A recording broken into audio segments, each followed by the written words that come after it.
Perfect. Thanks, Tom. Thank you. Thanks, Keith.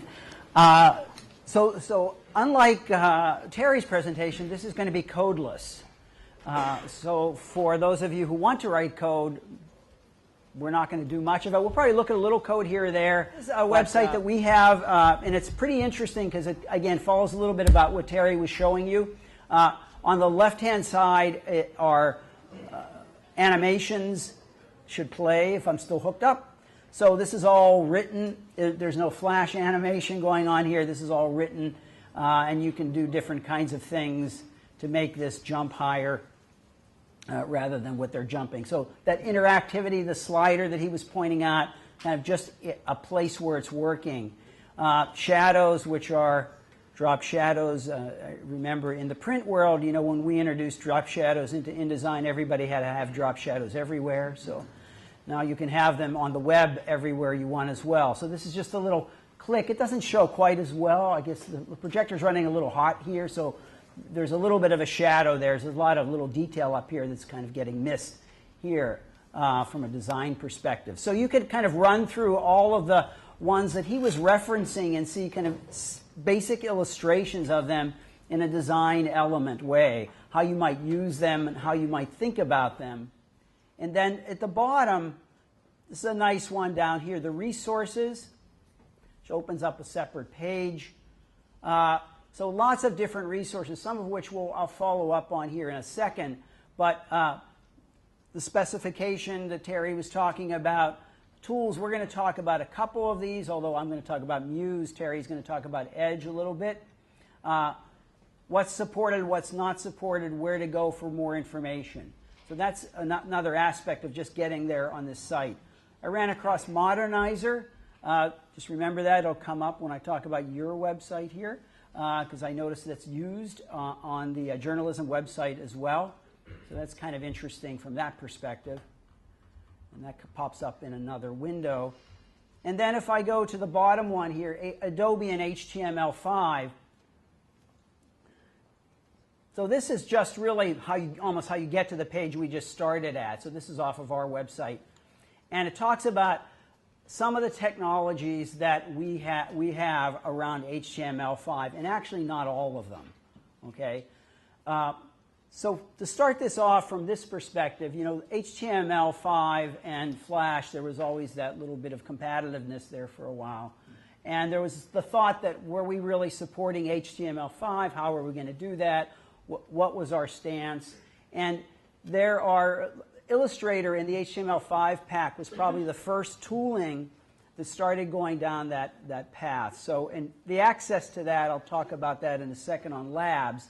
But that was a way in which you could start experimenting with canvas tag in Illustrator and working out, without writing code again, working out some of those elements visually rather than from a code perspective.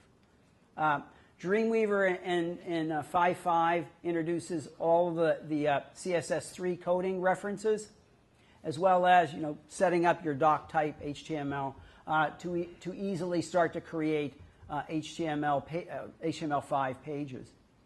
Preview is our animation tool. If you know a little bit about After Effects, if you know something about Flash, if you know a little bit about animation, Edge will be the one that lets you sort of do that. I think I said the word preview there, like I was thinking of Apple.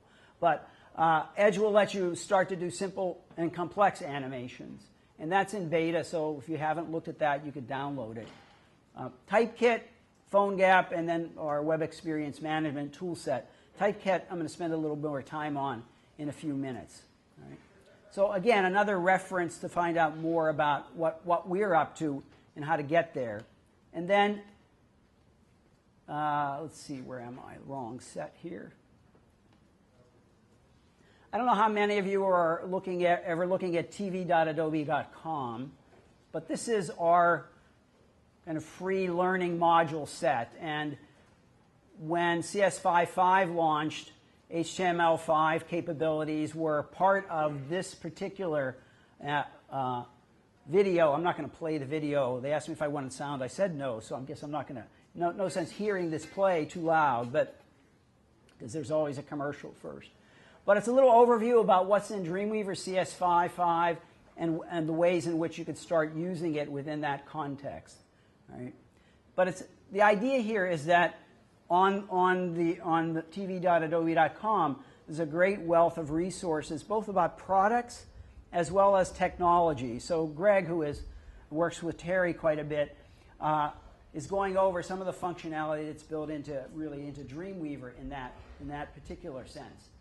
There's also channels here, so I didn't find any that Terry was working on, but there are the evangelist channels, so just another quick way to kind of narrow down your resources in terms of what you're looking at beyond the search. I personally find the search not as effective on Adobe TV, and you can create libraries if you want of your own. And then if you're on the design side, over on the left-hand side, or the developer side, and then our Max replays, and every one of these has a lot more details to it. So let's keep that in mind as you're kind of like looking into technologies. One other technology that's not really HTML5, this looks like it needs to be refreshed. There it is.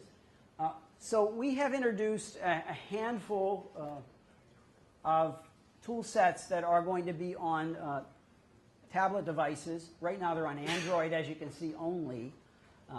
This one is specific to web development, so I'm just highlighting Proto.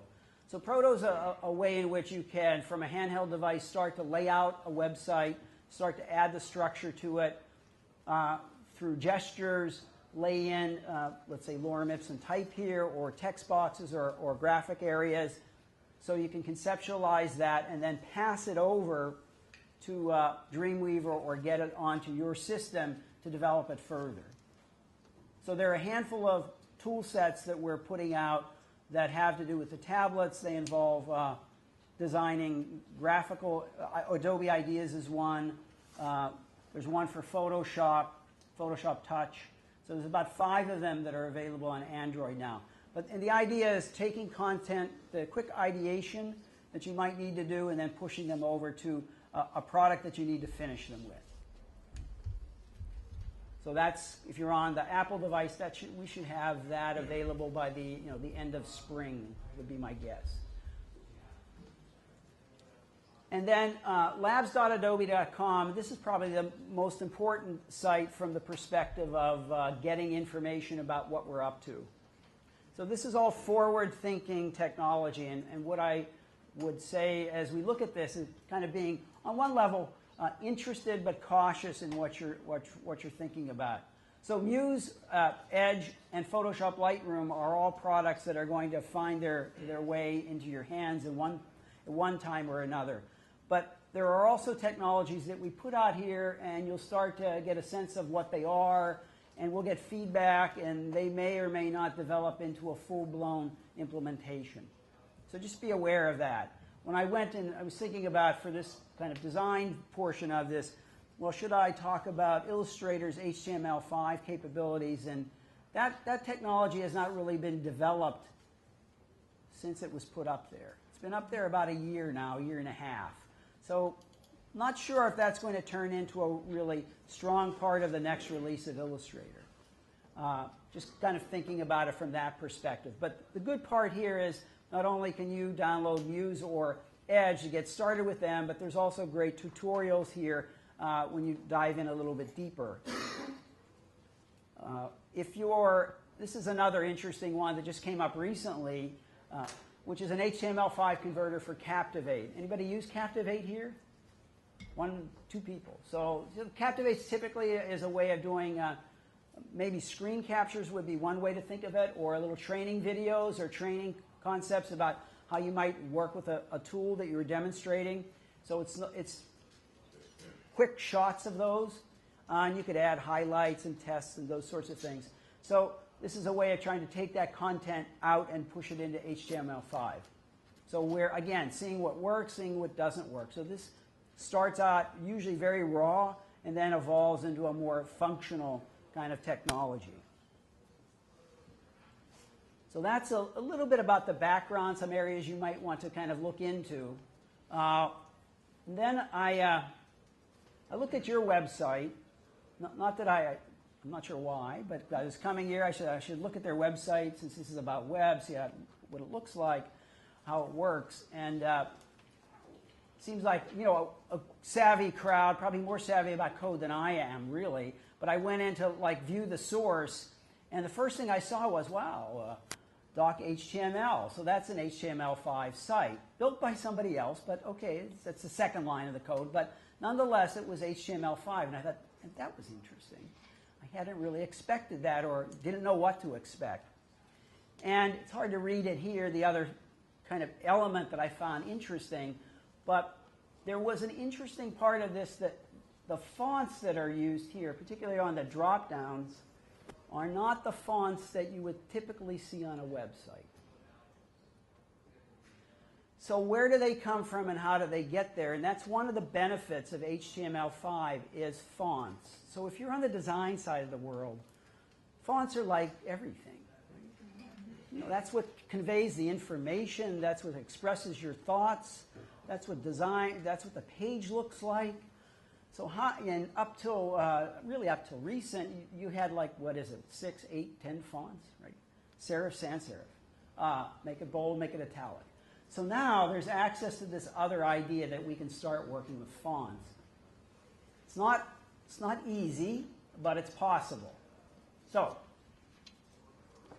the New Yorker, this is kind of following along a little bit about what Terry did from a developer's perspective, but can I select anything? They made these things all links. These are all fonts. So in the past, that font, Culture Desk, or would have been an image because you couldn't apply that font. So pretty hard to change images. Adds a complexity to the workflow, but from a New Yorker perspective, they're all about their font brand. Everybody knows what it looks like. You're all associated with that world. It's culturally all about the New Yorker. Now this one is not. This one is an image up at the top. So how are they doing that? We'll get there in a second. This is these are all fonts. So where's a good one? Well, here, you know, sideways, kind of what Terry was showing. Again, designing something that we would have done on an Illustrator before, turning it into a font that could be swapped out if this were something that you were doing for the bands one, for instance. If you're doing that for a club and you had to keep switching up the different band names, why would you want to shoot images for all of these, right? So those are all fonts, actually. So this is another way in which it can be used, and kind of more on the overt creative side rather than the way, you know, the New Yorker has been doing that for years, and you're very comfortable with that. So it's calling out fonts. Every one of these is a different kind of poster advertising, either, in this case, graphic designers, but advertising that soiree of look and feel. So they're using something called Typekit. So when you go into your website, you can find out some different things. So let me do this for you, because this was another kind of thought. So the nice thing about Dreamweaver is you can put in any URL, and it's going to bring that site into Dreamweaver. And so I now have it in Dreamweaver, but what I want to point out is not only does it bring in the site, but it brings in all of the coding that is associated with that site. Can you change it? Well, thankfully you can't change it. You wouldn't want to be doing that. And now I'm seeing that this is, I cannot get that. How do I resize this now? I know how to do that. But there's a couple CSS files that I cannot find as a result of how, oh, this is one, but that's not the one. Okay. I think I'll have to just talk through this because I'm not going to be able to find the right CSS file because of my screen here. Yeah. So let me think about that while we're carrying on here. So the plan here was to get to the CSS code to show you that it says Typekit inside of that, all right, which I can get to a little bit later here. But the point is that Typekit is a technology that was created, which you have access to, again, by going to typekit.com, and there's a free account, so you can set up one website if you want using Typekit, and you can go through whatever set of fonts they have available for you, from a free perspective, choose whatever one you want, and then start what is called a Typekit. Where's that one? So there's just that one I got. So I think I already put that in one of the kits I created. So now I can set up my CSS to call that Typekit. You have to add a little bit of JavaScript code. It's all here when you launch the kit editor. This is kind of the functionality of it. You can say, okay, I want to use this font, and I've already assigned something to H1. So whenever I use H1 in this particular, with a site that references this, I'll bring up this font, and that will be used in that area. So you could use them as H tags or P tags if you want to do that, or you could dive down and use them in your CSS as well. And you would just add the selector up here, add it to your Typekit. Now it's associating the same thing for that. And then there's the embed code. So the embed code is what needs to be copied into the head of your website or on that particular page where this is being asked for. And then that'll work. So what we're really doing is we're making a web call out there to go get that font and bring it back. It's not residing locally on your site, which is, there's another way to do that, but this is referencing out there. So that's what you're using on the Mizzou site, the journalism site. That's what the New Yorker is doing. That's what lots of sites are doing. You kind of investigate Typekit a little bit to find out what makes sense from that perspective. So why did this come about? Just kind of the history of this. So there are two problems with fonts. One is getting them to work in the browser. So think of that as a technical problem. And then the other one is the licensing problem. The licensing problem is the harder one to solve because it involves what? Money. So we have a product called the Type Library, the Adobe Type Library. And the Adobe Type Library has probably 400 different font families in it, of which maybe a third of it is not Adobe's. Might be from Helvetica or Monotype, not Helvetica, but from Monotype or a couple of the other foundries. Linotype is the other one I was trying to think of.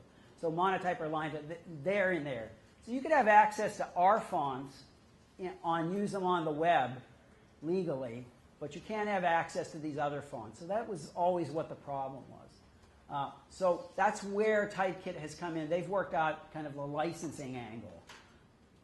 So giving you kind of access to that right away is pretty straightforward. So okay, that's that one. I think we covered the web aspects of it. Yeah.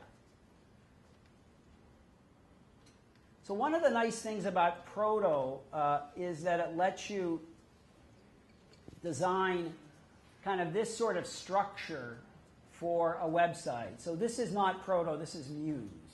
So this is Adobe Muse. This is a beta application that is probably going to be go out of beta sometime in, again, late spring. But one of the way it works in general is that when you do File New,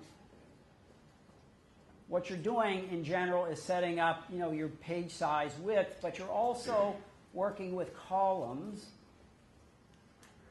and gutters and things that are familiar from a design perspective. So this is a lot more comfortable to somebody who is coming out of, let's say, an InDesign background and walking into this world. And that just sets up your basic home page, just how that works. So I'm just going to structure this out. So if you're just thinking, what am I going to do? I'm going to add a couple top head pages and a couple children page to that. That's how you start to lay out your structure in a very straightforward way. And then, obviously you go through and you have to name these, etc. But down at the bottom is the master page. So again, a concept, close this for a second here, a concept that is related to the design principles that you might have coming out of an InDesign or a print design class. So this is, as we jump into this a little deeper, this is the interface. So everything on this particular page is going to be applied to any page that I apply this master to. And this is my navigational bar. So we have in the bottom right, might be a little harder to see, composition and menus. So if I drag out a menu, this is the way it looked when I started this page. So everything is just, obviously I took some time, and I'm not going to take a lot of time to do styling. It's always hard to be a designer in front of everyone else. But, it's pretty straightforward from, change the font size. I obviously have to change the size of this now. It's all going to style out. You could dig in deeper and get into the background color. This is why I don't do it live, because it's always like, where is that on the interface? He forgets. There we go. So that's the gradient that's in the background. So I just make a couple quick changes here for you, like just to get an idea of what's going on. So it's going to change all the way across. Where is it getting the information? It's getting the information, obviously, from all those pages that I put out there already. Okay? And it's writing code. It's going to write code in the background. So if I were to start adding pages to this, for instance, I'm just going to kill this one at the moment if I can. Let me close that. If we just added another page over here on the right, and we'll name it faculty, for instance,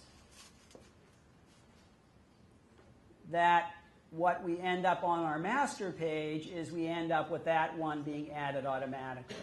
So when we think of one of the nice things when I looked at the site that's here, right, that there's that consistent header and navigational panel that runs across all the pages, at least the ones that I went into, right, which is what you want. You want some kind of definition that's going to give you the same look and feel, so you feel you know what your actions are going to be on the next page.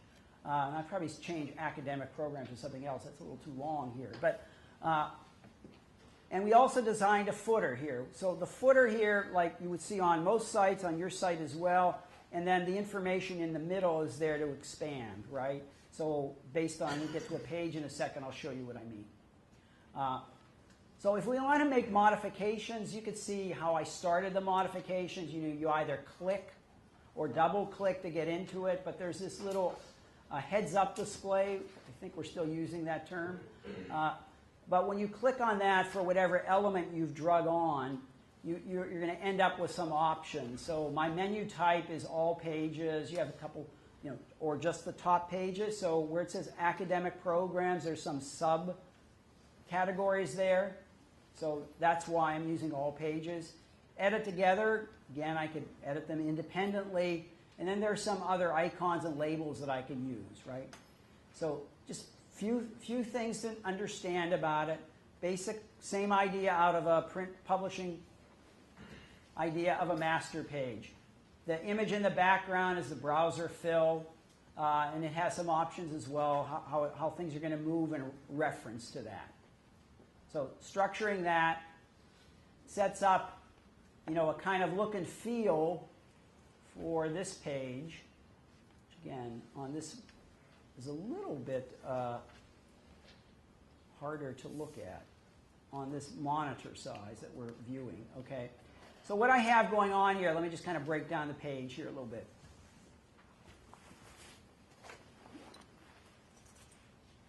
So on the right, this is a widget. I'll talk about that in a minute. Over on the left is just some text frames that I put out there, and I can use terminology that comes out of print publishing. And the kind of the CSS3 things like rounded corners are done vis-a-vis a kind of widget up here. So the rounded corner, I can pick a corner to round, like I did on. We'll change the upper left one, And then it's just a matter of, deciding what the look and feel. Will I do the bottom right one? I did. Okay. So I did the bottom right one. Anyway, well, apparently I set the other one back to 0. Now I'm learning how this works again. So you can structure it that way. So this is your design kind of aspect of it. This particular font, is it this one? Before I carry on with that thought here, let me just kind of, yeah. So that font, notice it says System Fonts Export as Images. So if you want to use some other font that you have on your system, which you may, and it's not one of the ones that are in the list here, which are the traditional fonts, then we will export that when you go out to publish this as an image. So it's no longer selectable unless you kind of integrate it in with Typekit. So that's another aspect of it. This guy over here is another widget, which is a slideshow widget. And I think this was a basic one. So I'm just going to delete this one for a second here. So I made that background, and then you have the upper and lower. So basically, it comes in kind of formed, meaning that it has a couple of elements on the bottom, which you could do with captions. You could drag and drop onto here, which sometimes I can do, but I'm not going to here. I'm going to target some images, if I remember where they went. So let's use some of these, which are the similar ones that are there. Make them all horizontal to make life easier. And so then that brings those into that interface, and transitions, autoplay. So some of the things that we were referring to earlier, Terry was talking about in terms of the writing the code, that's what's going on here. If you want to have transitions or not, how you want to do that. And whether you want to see these items at the bottom, the lorem ipsum, etc. Well, so one of my things that I would love to see is that this would automatically populate, which it doesn't, unfortunately. Photoshop images and lots of images can have caption information stored within them. It would be nice if that came in here rather than me having to type this in. So hopefully one day we'll get there. And again, every time you're working on one of these little elements, there may be this little subgroup that comes up that allows you to sort of start to look at that. Okay? So that's how easy it would be. You can make it larger, smaller, it'll scale. You can eliminate that particular element if you choose to do that, and then these will actually function for you and cycle through as we're looking at them here. So we get a sense of how they're actually going to work. So all that's stylable from that perspective. So that's kind of like an ugly rendition of that page, but I'm going to close that for a second. Hopefully I'll revert this site. Let me just revert this site so we can come back. Something a little bit better than that one. Okay, so that's a little on that note. This is another version of, let's see how this is going to display. This is another version of a slideshow where I've left the thumbnails available, so that's more of a click-through, along with adding the caption. So that's a little more finished from that perspective. Let's just say I wanted to, in this case, add one of these boxes behind it that I have, maybe with those rounded corners that we also have. So we have a tool up here that I can, move this a little further away. And it's going to cover it up right now, which is probably okay. I'll make it a little bit bigger. So it came out, it's a solid white, fine. But I wanted to match this that's over here on the right. So this is the other thing that we have, graphic style. So you can now create your styling in the beginning, as you would want to, right? But come in and automatically kind of pick a style that was matched with other styles that you have, and then, of course, send this to the back somehow. and kind of rough it out from that perspective. So we're adding styles. All of this gets transferred over to the CSS in the end. And I have a handful of ones that I've used for here. So not only styles when it comes to graphic styles, but styles when it comes to things like paragraph styles as well. So I think on this particular page, which is again a little bit cumbersome, but let's work this out from a scale perspective. When I go in and grab some of this text, so it's using a style I created called Caption Style. This works a little bit, to me, a little bit differently than you might think of from a page layout program, but once you get the gist of it. So let's say we want to, for some reason, make it a dark blue. And we'll make it bold just to show, I think there's the bold. So we'll make it bold. And then, like you would expect in any kind of page layout program, there's a little plus sign. So if I update that style, then wherever that style is used, it's used there on the right, it's used there on the left for the caption, it's going to update across. So again, consistency, that's kind of the goal, and like we're not writing code for those of us that don't, but we can write code in this too, which is kind of, that's the kind of interesting part of this, which I'll show you in a second. All right, one more page we'll look at, maybe two. All right, yeah, let's look at this one first.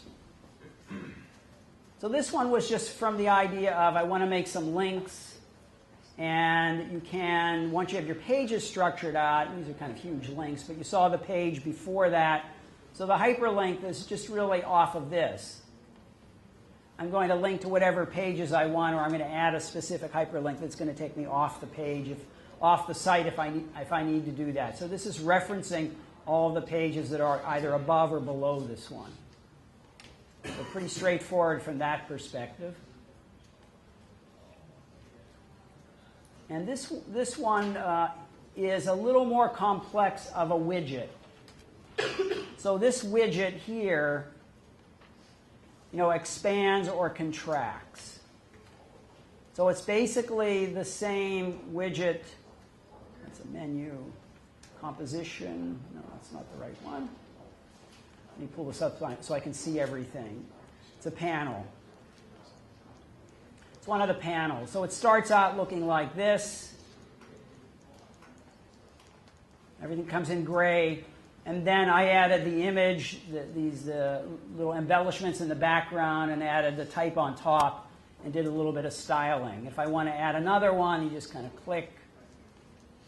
It says clicks, and it's not adding it. OK, tomorrow. Oh, there it is. OK, so it duplicated, and now I have local produce too. You see that happen? So now, duplicated that, I would have to swap out some elements to make that work. So it's all about looking and styling information. The other part of this is over here on the right. Let me just do an undo here, a couple undos to get back to someplace else. On the right, this is one of the ways in which we can introduce HTML code. Right? So if I right mouse click on this, so I went to Google Maps, and I found where we're going to be today, basically, and I found the embed code there on Google Maps, and I just embed it into this frame. So you can create a frame, insert HTML, and you can insert any HTML code that you want to insert. Right? So if you want to go down the coding path at one point, you can start introducing more complex aspects of this. So when you're finished, and we could preview this in a second here. When you're finished with your structure and you want to test it, or you want to test it during the process, you could go to the Publish button. So let me just kind of define a little. There's two out paths here. Publish hooks into what we have called Business Catalyst. Probably not what most of you are going to want to do, but that ties into a service that we have. If you want to have, let's say, a shopping cart or a hosting site, that kind of involvement, this ties into that. If, for your own purposes, you want to then just export this as HTML, you can do that as well. So it goes out as HTML code. You can open it up in Dreamweaver. You could do more editing if you want to do it. Then we could preview that code as well in the whole site in a browser. We can do that now. So either one of those. I forgot about the Place Photoshop button, but that's another aspect of this. If you create a button, which I did somewhere, if I can find it quick enough. I think it would be in here.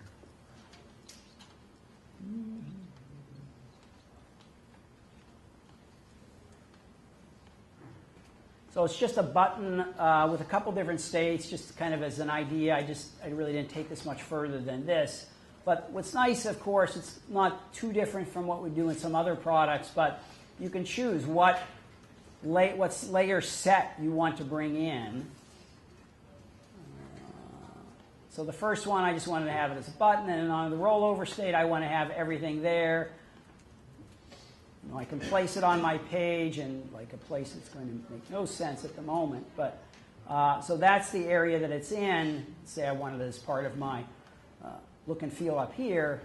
So if I were to preview this, it's showing but not showing.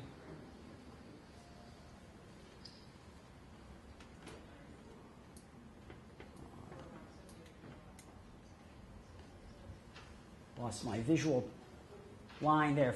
I'm going to preview the page in the browser.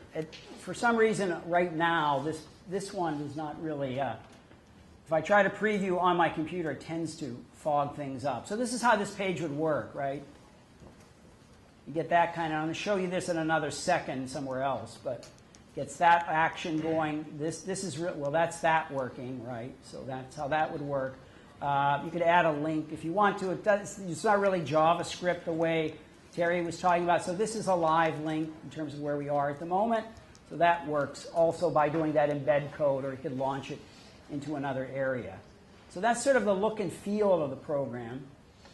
This is kind of interesting the way this works. And I was thinking about, all right, where else could we take HTML5 code? Where else could we take this? And since my background has a lot to do with InDesign, I thought of some ideas. Now, certainly InDesign has ways in which today we can get HTML code out. It's not the most efficient way to do it. You can create ebooks in it and crack them open and get to all the pages in the ebook, which is kind of interesting. But there's a tool set now for getting content out of InDesign and getting it onto the tablet devices. And I found Terry's... see which one is this. See if that, it's one of those two. I forget which right now, but that's a little script that I have. So it's the other one. Okay. So I found Terry's kind of comment about HTML5 and the iPad very interesting, because that's where all this seems to come from. That's not it either. Where'd it go? Oh, folio. That's the word. Okay. Too many things. So there's nothing on the page really, right? So let me kind of give the structure here. And this is really just kind of a limited demo. I don't know if any of you have read any magazine content on the iPad that we've created vis-a-vis our tools, like the New Yorker, or Wired Magazine or some other. So that's based on what I'm going to show you just a little bit about as kind of an idea of bringing the HTML5 content into it. Right? So this is just a frame. And we have this element called the overlay creator. And that frame is pointing to something a little different than what I showed you, but it's very similar. I broke that whole page down, and I just took that little element where that was expanding the reveal information about the fruit and produce. And I said, link that to that information. So that's JavaScript running in HTML5. And then, just for grins, this is something Terry will probably get more into, but that's a little HTML that comes out of Edge. So I went into Edge and I just created a very simple, it's kind of silly, demo of something appearing and some type bouncing in, basically. So it's not that creative or exciting, but it shows you how you can kind of marry this technology together. And then this is has nothing to do with anything, but I just thought this was nice. We've created a way in which we do scrolling information. I'll show you this by previewing it in a second. So you could preview this on the desktop. So is it really called Truman the Tiger? Okay. So that's just a little bit of a, that's the edge animation, very simple. And then this is, it lights up like that, right? So, and it expands as well. It's kind of interesting that it does that. And then this is for scrolling information in off the side. So one of the challenges, this is a different design problem, right, is how are you going to display information on a screen like this, whether it's a Zoom or whether it's the iOS device. And that sliding scroller came out of one of our customers, National Geographic, that think of you having a map. This is how they use it. There's a map. There's a lot of detail on it. How do you want to reference that information? And it can't all be in front of you all the time. So if you could find a way to just scroll it and pull it out like that. So they came up with this kind of technique, which is using a combination of elements and really inventing a different way of thinking about those tools. So that's taking HTML5 from some of the design-centric apps that are in beta and bringing them into another area. Hopefully that gives you some ideas on that one. And I don't have this on my. I do have it on the iPad. If you want to see what this looks like on the iPad, it just looks like it does on the screen, right? So nobody's going to really be able to see it, but it works. It does all the things you think it should do. And you can push it from one element over onto the other. So the blending together of technologies is, I guess, what I was trying to get at here. Right? We want to think about how fonts can be used, where Adobe is working with those, how they can become a more elegant experience. Tool sets that allow a designer to work to create content so that they can at least pass it off to somebody who might want to further develop it. And if you want to open up that Muse site in Dreamweaver and go at it for a while, I did a little bit of that with this one. Very easy to do. And then thinking about a little bit outside the box about how something like InDesign might kind of fit into this mixture of tools. So that's really all I had to kind of share with you today. I'm ending a few minutes early, but if there's some questions, I'm happy to kind of wrap it up with a few questions. Anything? All right. Thank you very much, Tom. You're welcome. Thank you.